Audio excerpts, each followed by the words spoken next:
This is the Freeheel Life Podcast, episode number 76.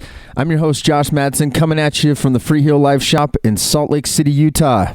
Welcome back, Freeheel Lifers. It's Monday, as you know, because here I am again. And yeah, it's crazy. Episode number 76, trekking along. Hopefully you guys are enjoying it out there, and I'm having a good time doing it. So it's crazy to think that we just finished up our 6th year here, and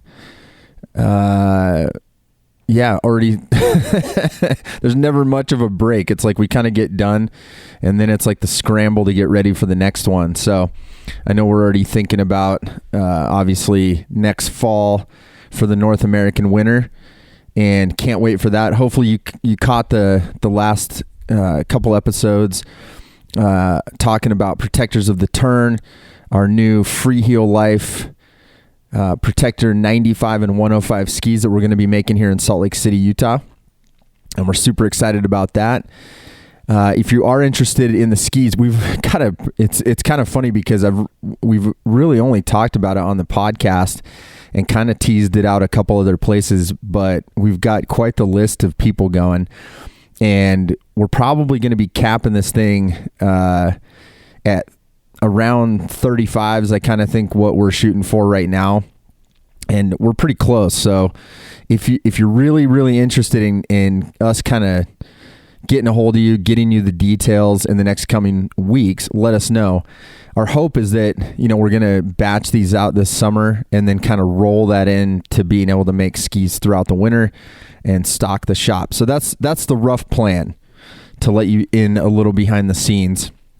But like most things that I talk about, it's always a work in progress. But this is, last week's podcast, if you didn't catch it, we had Todd Harilla on here. He's one of my good buddies that I met early on when I opened Freeheel Life, and it's been really cool to kind of work with him over the years to make a couple small batches of skis. And then this episode that we just did last week, we really dug into the details of everything and exactly what's gone into the process of prototyping the Protector series of skis, kind of where we're headed, and just the whole process. So if like I said, if you haven't caught that, go back and check it out, and shoot an email you can just shoot it to the podcast at freeheellife.com email, and we'll shoot you a quick email back just saying, hey, we'll get in touch. So hopefully you guys are into that and want to check that out. And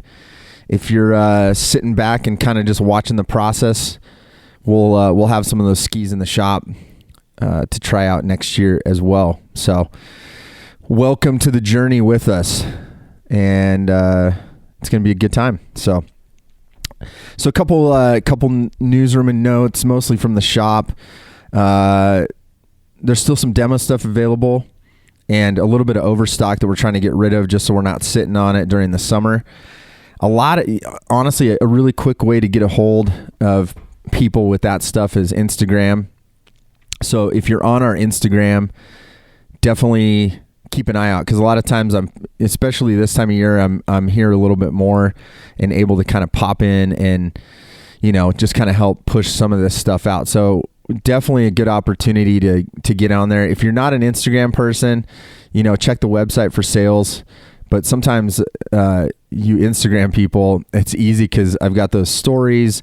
I can just post stuff kind of on the fly and offer some kind of deeper cut deals on some stuff that, you can kind of get a chance to get at it faster than the rest of them. So maybe a good opportunity to get on Instagram and waste your life away looking at photos of all sorts of random stuff. So no, but it's a good tool for us, and really gives a good opportunity to connect with everyone out there. New shirts that we've got in. We reprinted our it's got to be our best selling t-shirt that we've had forever, probably since the second year of the shop, the Jack T. You've probably seen it out there. It's got the big skull and Freeheel Life on the front. And we redid those in black. And we also have some drop knees t-shirts that are a cool blue tee that we just reprinted, and we did an original run of these a year or two ago. It's some really cool artwork by my buddy CJ over at Telemark, Colorado, and kind of riffed off the drop knees not bombs saying, and we've printed various shirts over the years, but that one's cool, and CJ's got a funky cool style of artwork. So shout out to CJ at Telemark, Colorado for helping design that a year or two ago.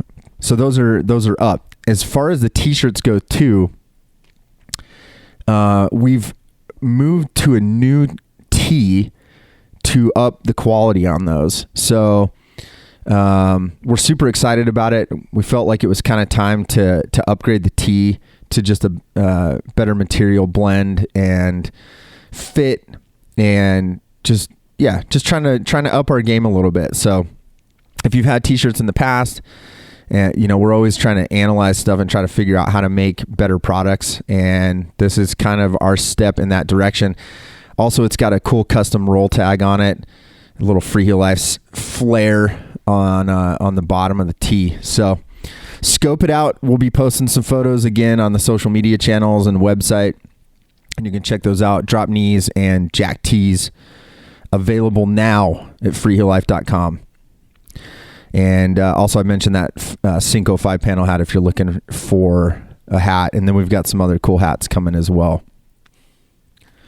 So today's episode, I wanted to take today to kind of talk about my personal gear choices. And I'm going to kind of go through, I guess you could call it the quiver, but I don't know if that's the best representation of kind of how I roll with my gear at this point.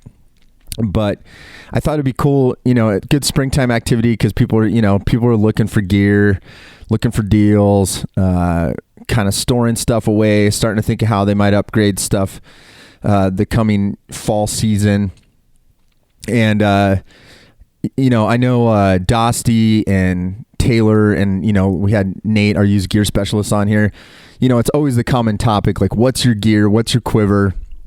And I don't know if I've ever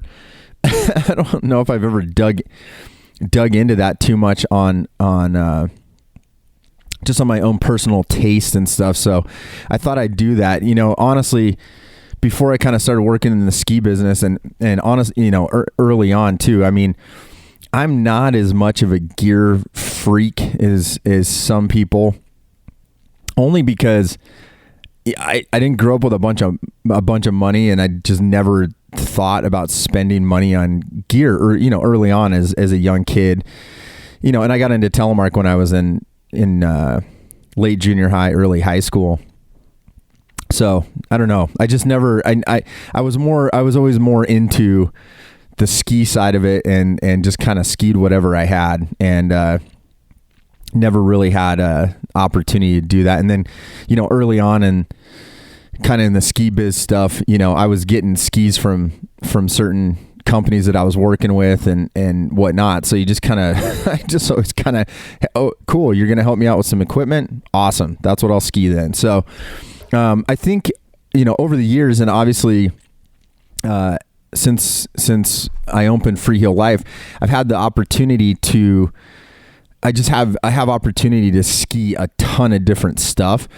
So I guess it's less of a, quite honestly, I think people laugh at me at the shop. The crew at the shop's always like, yeah, so what skis do you have? And quite frankly, a lot of times I just grab whatever's around and just go. So, but with that said, I do have some specifications I kind of look for, and it depends on the day or what's kicking around the shop or whatnot. I definitely have some go-tos, and I think and maybe this is a good way to talk about it, is I tend to look more for features depending on the day. I might be going up to the mountain, obviously, if I'm going backcountry, or if I'm going to the resort, and I don't really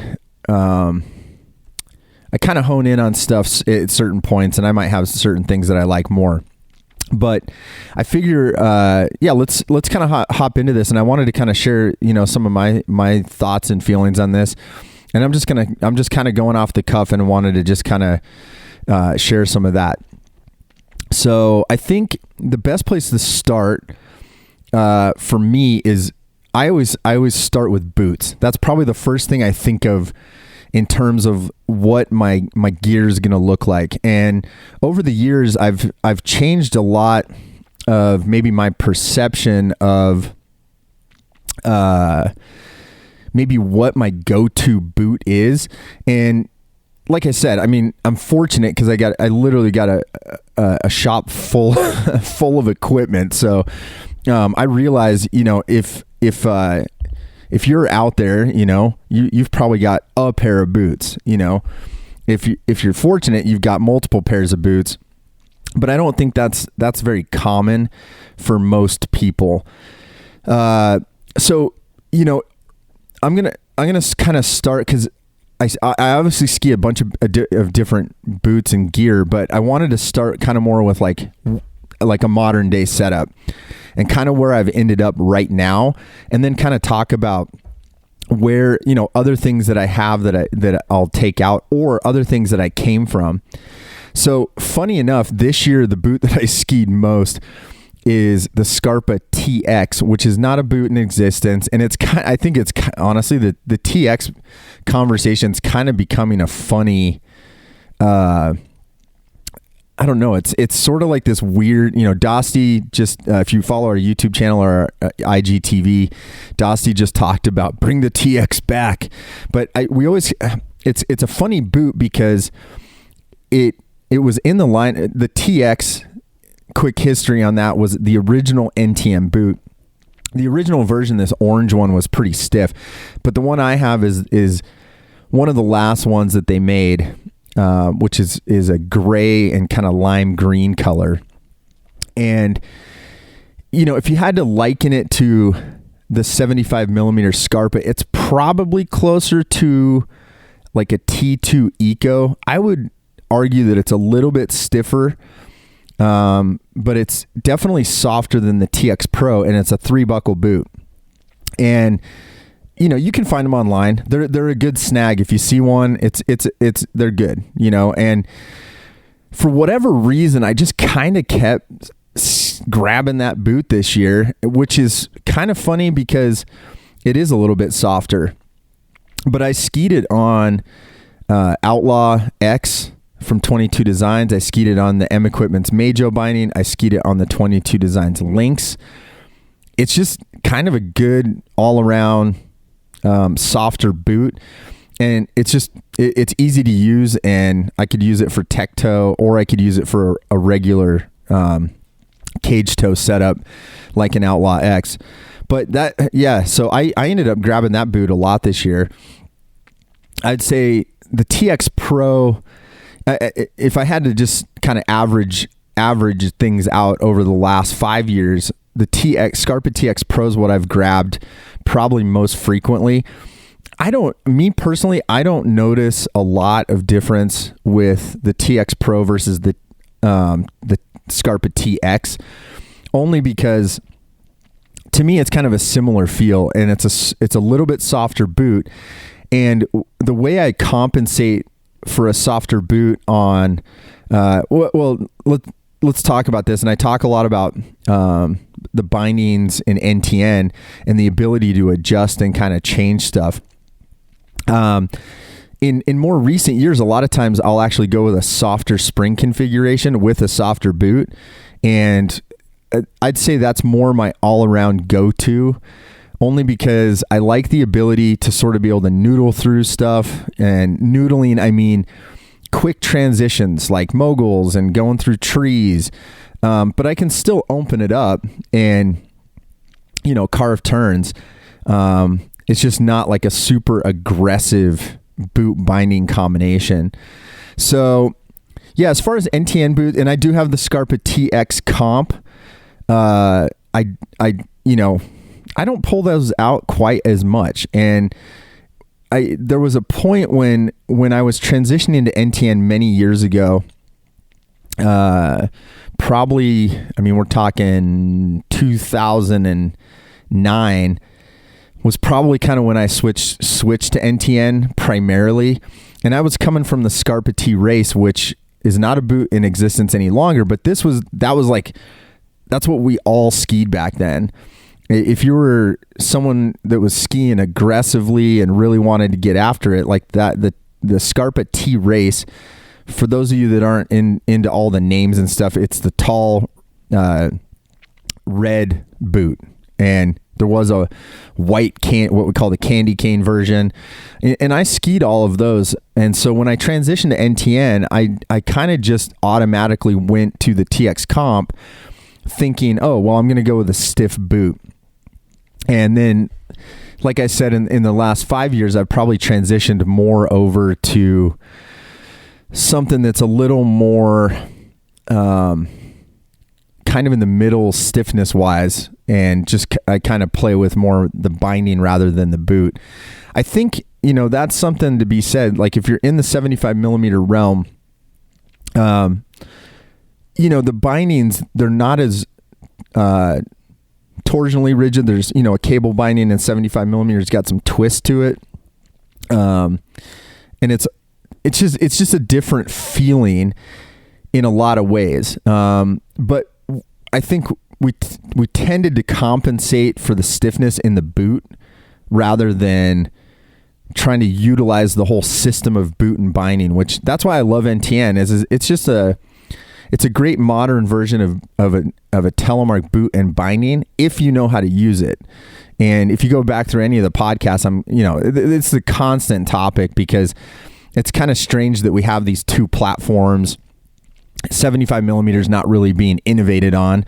NTN's really the way, like I always say, it's the new way that we fasten the boot to the binding on the ski. I mean, that's all it is. And, you can achieve all sorts of flexes and feelings in NTN to make it similar to fit your style and needs. But yeah, so I think, when I came into NTN, it was from a 75 millimeter T race boot primarily. I was skiing a lot of terrain park back then too in the mid 2000s. And funny enough, I would ski the T1. I liked a softer boot, for skiing park back then. Just because the cuffs were a little softer. I didn't get a lot of shin bang, and I just kind of liked, I wasn't really, you're not cranking turns in the same way when you're skiing in the terrain park that you would, when you're just out ripping runs or backcountry runs. So yeah, I always kind of gravitated to the Scarpa T1 as sort of a boot that just was kind of a good all around boot. And that probably rings true with having a Scarpa TX or a TX Pro now is kind of that equivalent. It's just kind of a good all around good boot. So a lot of the, I talk a lot about Scarpa because that's always been my go-to brand of Telemark boot for most of my Telemark existence. And, it's because that's what's always been available more here in the United States. It's just been easier to find that stuff, traditionally over the last 25 years or so, that they're just easier to find. They had better distribution. It was easier to find them. So, as far as the other two brands of boots, my experience with those, I did ski. I just want to reference this just so there's kind of, if you're skiing another boot, just I'll give my thoughts on that. When Garmont got into the NTN game early on, they came out with the Prophet. And the Prophet nowadays, Garmont eventually was acquired by Scott Sports, and the Scott Voodoo NTN is essentially that boot. It's the Garmont Prophet, just in a different not configuration. I mean, it's the same mold. They've updated buckles and colors, and obviously it says Scott on it, not Garmont. I did ski that boot early on, and I actually hopped on a pair doing a gear review for Telemark Skier magazine that we're going to put out at some point.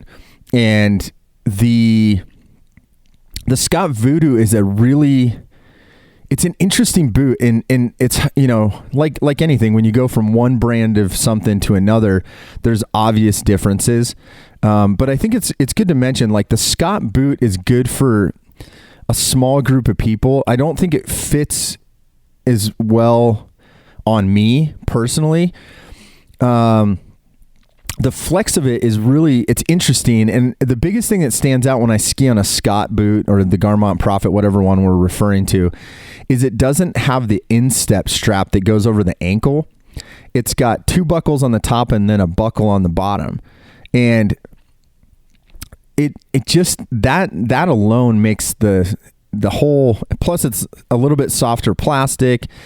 And I would say, for someone who wants a taller cuffed boot, but wants sort of like a spongy flex to the plastic, that boot is good. And I think it fits people that aren't really good with or it works, I shouldn't even say fit. It works well for people that kind of just need a more spongy, soft boot. But I don't like the fact, the way the heel pocket works on that one, and the fact that it doesn't have a instep strap to kind of suck your heel back into the boot. That makes it super loose on me. And I just always feel like I'm swimming around in it. So it's kind of one of those things where I don't think the liner's as good. It's not as, it just feels like there's a lot of sloshing around. And so the length of the boot, toe to heel, will fit fine, but without doing any sort of boot work or modifying the liner, I just have a lot of room in it. So that boot's never really struck me like as I go back to it and I'm just like, oh man, that boot rules, Can I do stuff on it? Yeah. Can I have a fun day on it? Sure. I kind of like the way the bellow flexes a little bit on the Scott Voodoo NTN, only because it's kind of got this interesting kind of progressive flex to it, and it's just nice. I mean, it's not anything out of the ordinary, but yeah, with that said, it's definitely not the boot I go to right off the bat. I'm always going to kind of lean towards Scarpa. Crispy, I've not had as much interaction with over the years. It's always been harder to find. I have skied them. A lot of people who ski like a TX comp and want to go even stiffer than that, they tend to go with the Evo World Cup. You've probably seen it here and there. It's like an orange boot or a black boot. And it's just like a stiffer boot. A little bit different bellow. It's kind of, rather than like a bellow, it's almost kind of like a bubbly toe. If you're new to Telemark, generally we call the bellow that part where your foot can articulate. I guess that's the word flex, I guess, is the better way. But yeah, Crispy has more of kind of a bubble feel to it, and rather than a bellow, like kind of some creases in it that collapse. So that kind of offers a different feeling too. But yeah, it's not as available, a little harder to find in the US. You tend to see them a little more in Europe. It's a little more popular there and accessible, obviously. So people, there's more people buying them and skiing them. But yeah, the liner, that seems to be the standout across all the boots for me. Is the liner in a Crispy definitely not as great.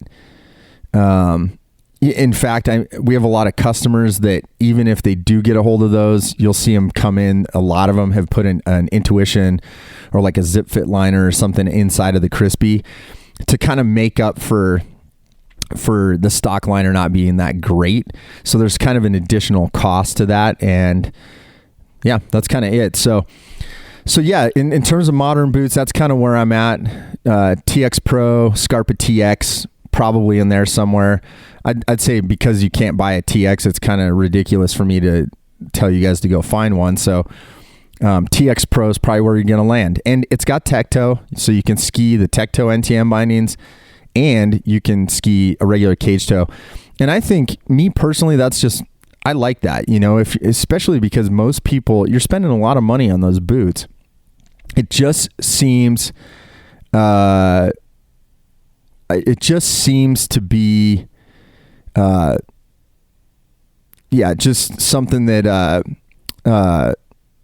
TX Pro is just like all around better boot. So yeah, okay, so Ntn Boots, like I said, I kind of gave you a little glimpse of some 75 millimeter stuff. Again, T1, T-Race, that's kind of where I've always landed. Scarpa's just kind of always worked better for me. One thing to mention, if you're an old Tele guy or girl, you always used to hear like Scarpa's narrow and Garmont was wide. We still hear that, to this day. The Ntn Boots and Scarpa are a 102 last, whereas the 75 millimeter boots traditionally were 100 millimeter last in the T1 and the T-Race. So just keep that in mind. And that 102, I feel like that's the sweet spot. It fits really well for most people. If you've got a narrow foot, you can still do some work on it and make it work. So that's great. As far as my kind of other go-to boots at this point, you guys know I ski leather a lot of times. I like to go on leather boots. So I generally, my go-to leather, if I'm just going to go kind of cruise around or have a fun day noodling around on the mountain, I'm going to grab a Solo Extremes. It's a low cuff, lace-up boot, reinforced. It doesn't have a plastic cuff, but the upper part of the boot is reinforced, so you have some lateral stability. And for me, that's the best way to go. I'll hop on some 3-pins or some old cable bindings, and I love that. That's the best way. If I'm really like going out for a trad day and just kind of want to have like that traditional leather feel, I tend to go with the low cuffs because, unless we're doing like our smelly knee pad competition or we're going out and really trying to get after it on the leathers, I don't go with the plastic cuff like the Super Comp or something like that. Only it's so different. And a plastic cuff Super Comp boot, leather bottom with a plastic cuff, I mean, you can ski hard on that stuff, and you can do most of what you can do on modern gear on those types of boots. And that's why that was the last boot in leather essentially prior to the Terminator coming out in the early 90s from Scarpa. So, you were pretty much there from a performance side of things. So when you really go traditional, I always say go low cuff. That's really going to spank you and make you work for it.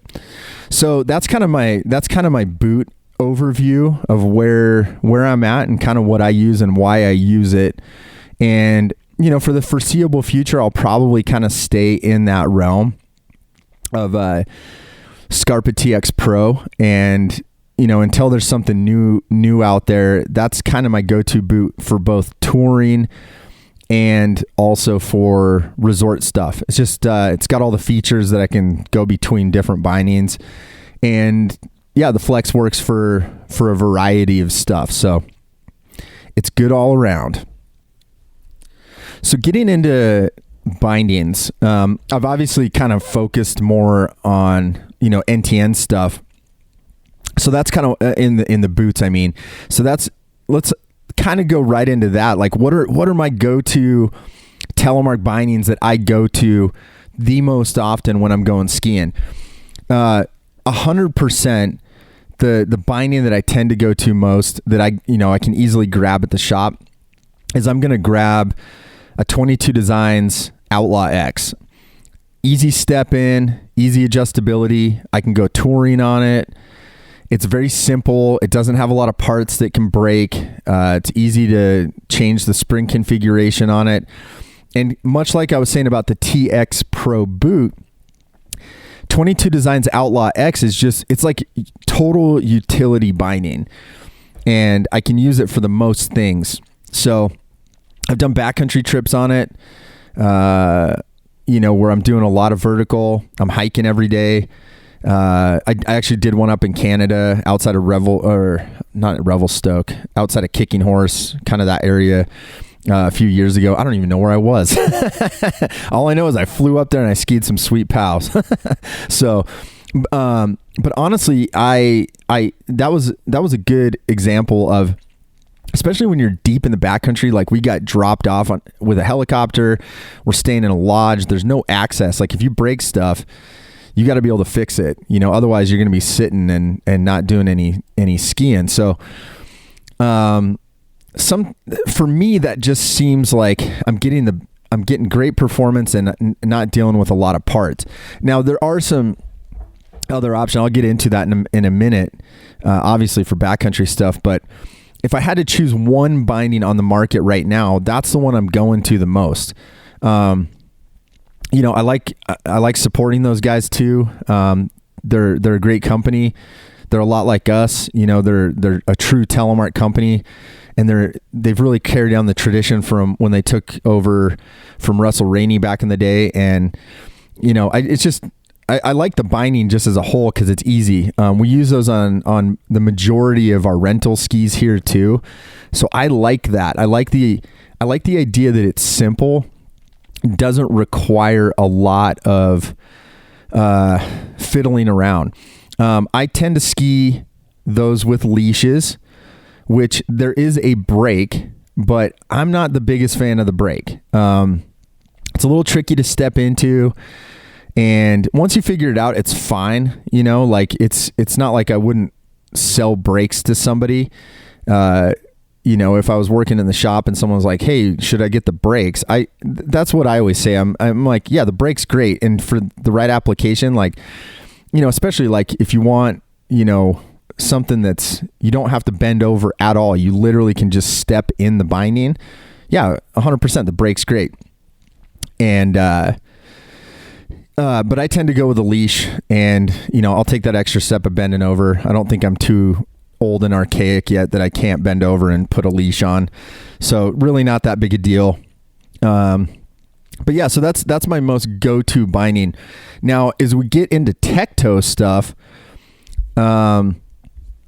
I think there's the two that we have most around here that I'm going to grab is 22 Designs Lynx or M Equipment's Majo binding. So honestly, they're both awesome options and they both ski really well.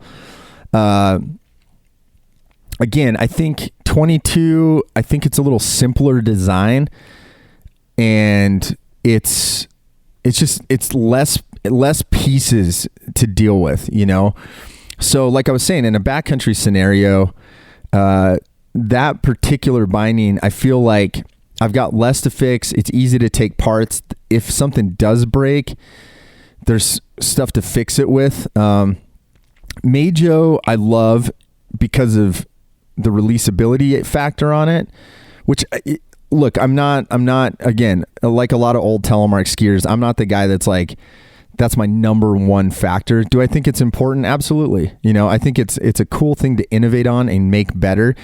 And I think of anybody over the last 30 years trying to attempt a releasability system, Pierre Moyad of M Equipment has done the best job of doing it because he figured out a way to separate the tension of the springs from the releasability mechanism. So basically that means you could have a high spring tension, a stiff spring tension, but you can have low releasability, meaning it's easy to come out if you need to. So for me, that just gives more options for adjusting the binding how I want to. And like I said, with the boot choice, I can do more adjustability in the binding and kind of go middle ground of stiffness on the boot. And I can kind of make up for it with, stiffening the springs or whatnot. The 22 Designs Lynx is not as adjustable. It has some adjustability, but one thing with Lynx that is unique to the NTN products out there is the ability to change the pivot point, and that's cool. My hope in the future is that we're going to see somebody, innovate on those aspects, separating the releasability from the tension and also adding the adjustability in the pivot. To me, that's going to offer more options for the people that are telemarking, and you can adjust the binding to your needs and feel and style and all those things. So I don't think one binding has it all, and but you can see where we're headed, you know? And so, yeah, so if I'm going tech toe, which, you know, I will when I'm hiking, it kind of all depends what I'm doing. In recent years, I haven't been logging extreme amounts of mileage in the backcountry. So I don't necessarily think about tech toe that way personally, but I do understand if someone you're doing a lot of long strides and you want, you know, the tech toe aspect of the binding, I totally get it. For skiing in the resort, I think that's a good thing to kind of point out. Will I ski tech toe in the resort? Yeah, 100%. I mean, if that's what I grab for the day, I don't have any qualms about skiing tech toe in the resort. Do I think it's overkill? Yeah, probably a little bit, you know, and that's why I say, like, if you're only, I always talk about kind of that 70-30 split, you know, if you're 70% in the backcountry, 30% in the resort, and you're only going to buy one binding, yeah, go with the tech toe binding. You know, you've legitimately got not full free. I wouldn't even call it free pivot. There's just no resistance at all because you're touring on the tech toe. So to me, that makes sense. If you flip flop it and you're like the guy that's 70% in the resort, 30 in the backcountry, I don't think having a cage toe binding like Outlaw X is really. Yeah, I don't think that's problematic. You know, Outlaw X Tour is great. So that's kind of where I'm at with that, with NTN stuff.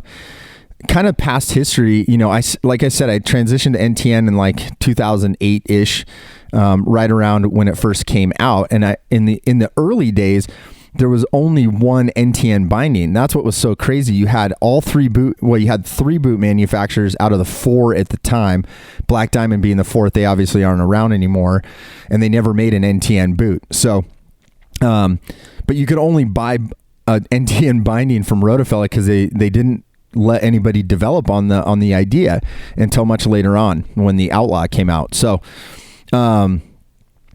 yeah, so I did ski free ride. Predominantly through the early days, which in the early incarnation was kind of there was a yellow version, but nobody remembers that. Mostly people remember the orange Rotofella free ride binding.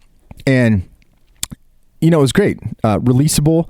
Wasn't a true step in. It had kind of a front throw to it. Great binding. It works. The way I always look at it when people come in, I don't think... No, that binding hasn't changed essentially since 2009, 2008, whatever. There's been little tweaks and changes, but the fundamental use of it has not changed. And so when someone, asks about the Rotofella Freeride, I always say that was the Ferrari back then.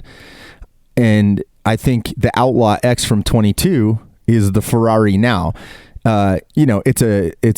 It's bordering on vintage at this point, right? Like you're talking about a binding that's over 10 years old.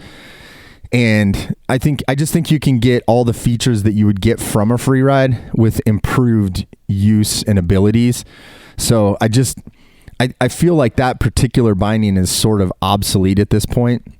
And I don't feel like it has any sort of different feel to it. So I don't really see an application for like a specific type of skier. I think you can achieve it in a more current binding and have access to, parts and all that stuff. So I did not ski the Rotofella Freedom, which was their touring binding as much. Same thing though, Freedom, it's good, but if I had to sell someone a touring binding for that specific use, we're right back to where we started. I would specifically say, yeah, go 22 Lynx or M Equipment Majo. And, there's obviously like TTS from, the original Olympus Mountain Gear, TTS. There's the new Volet one. I like the simplicity of those bindings, but they're not ones that I personally kind of grab and use. I'm going to go Lynx or Majo. So that kind of covers the NTN stuff as far as like what I go to, what I use, why I use it. You know, you're getting all the stuff that you need, or at least I am. I can speak for myself with those two tech toe bindings and the Outlaw X. Those tend to be the ones that I use personally and have had the most success and fun on up until this point. So just kind of real quick, brush on the, like, you know, I mentioned just like kind of my vintage gear. If I'm going on a vintage day, most of the time I'm going low cuff leather on 3 pins. That's the most classic feel for me, you know, and that's what I have most fun on because I'm getting such a different experience on it. So again, you know, if you're one of those retro people out there and you're into it, awesome. Go 3 pin. I mean, it's literally you know, there's so little that can break. I mean, it's pretty rare that you're going to break a toe bail on those on like a 3 pin binding, you know, and I'm just using like some variation. I mean, there's not that many differences in most of them. Most of them are like a Rotofella Super Telemark or like a Volet 3 pin. They're basically the same thing. It's just a toe piece. So it doesn't get much simpler than that. You know, every once in a while I'll go with cables, like an early Riva from Black Diamond, Riva 2. But as all of you know that ski retro gear, or you're still trying to fix it because you never wanted to buy a new binding, you can't find cables. So that's the problem with those is if you're using that in your retro setup, it's got a shelf life. It's not going to last forever. So 3 pin's the way to go for that. And I guess just hopping, you know, that kind of covers boots and bindings. As far as skis that I've been on the last couple years, and first off, talk about features of the ski. I've skied a lot of different skis over the years, and you know, for a more modern ski, you know, the features that we talk about the most are, I like early tip rise. I think that's the first feature I think of when I say modern ski, I mean, you're talking in the last 15 years. This idea of early tip rise or tip rocker, however you want to talk about it, is the best invention for Telemark, and it didn't come about for Telemark, but the feature in and of itself is so great because basically it's saying that the surface area of the ski starts to sort of rise up off of the snow and kind of earlier on than it used to be. So this early tip rise, what it does is in soft snow, it's amazing because on your inside leg, it's helping that tip sort of plane upward to the surface of the snow. And I feel like it's the most amazing thing. I don't know why we didn't think about it sooner, but that's it. You know, early tip rise, it's going to keep the tip up of the uphill ski, the one that I'm bending the knee. And for me in soft snow conditions, that's the way to go. It not having too much early tip rise is totally fine on hard pack or groomer. I'm not even going to notice it. And in crud situations, you know, where I'm busting through choppy snow or something that's maybe not super perfect, it's great too. Same principle applies. It's going to kind of crush through stuff rather than going through it. So early tip rise is the first feature I look for in a ski that I like the most. I do like some traditional camber underfoot, so I can kind of load the ski up, and a little tail rise. These are obviously all features that we just talked about in the last podcast with how we made the Protector 95 and the Protector 105. I mean, those are the features. You know, it's just a good all-around ski, and we did it in 2 widths underfoot. And yeah, so that's basically it. So yeah, those are the features I'm going to look for. You know, other skis that are out there. I mean, there's so many skis, but you know, we've had the Volet skis in here, at the shop the last couple years. The Volet skis that I've kind of gravitated to the most are Volet Ultra Vector. I think that's most comparable in the Volet lineup to kind of what we're going to be putting out in the Protector 95. Very, very similar in terms of kind of the feel. The Volet stuff in the V series, like the V6, the V8, they're a little too soft in the shovel or the front part of the ski for me.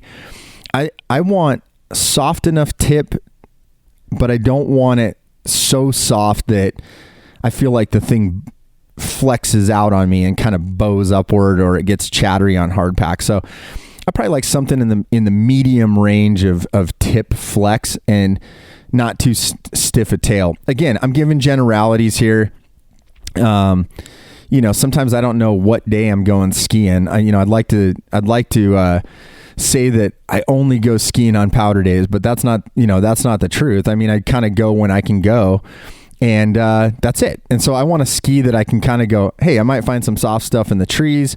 I might go on a hike. I might have to ski a groomer through a section. I might ski some moguls. I might ski some, choppy stuff that's, a couple days after a storm.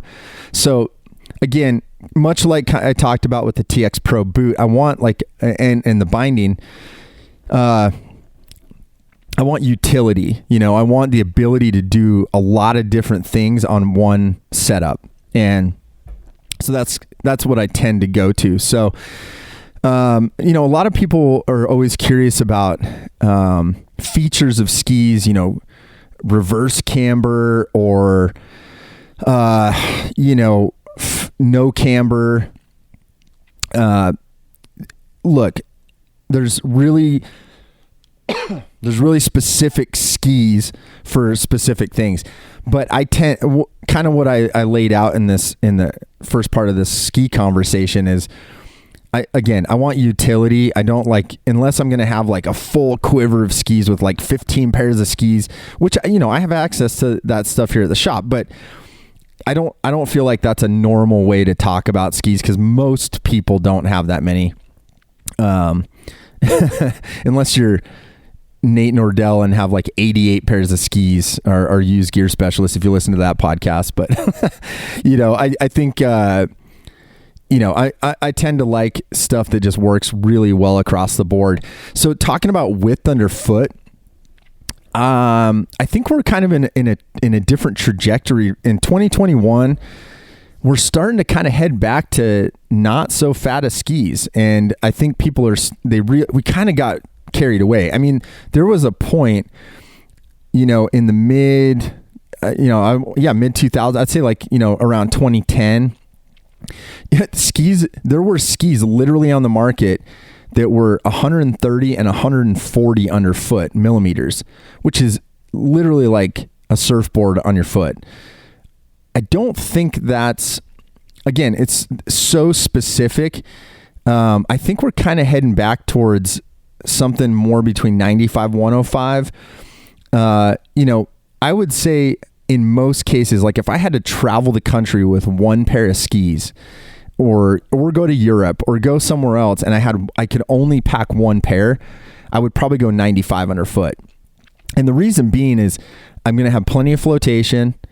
I'm going to have not so much under my foot that it makes me have to work harder to get it on edge on hard pack.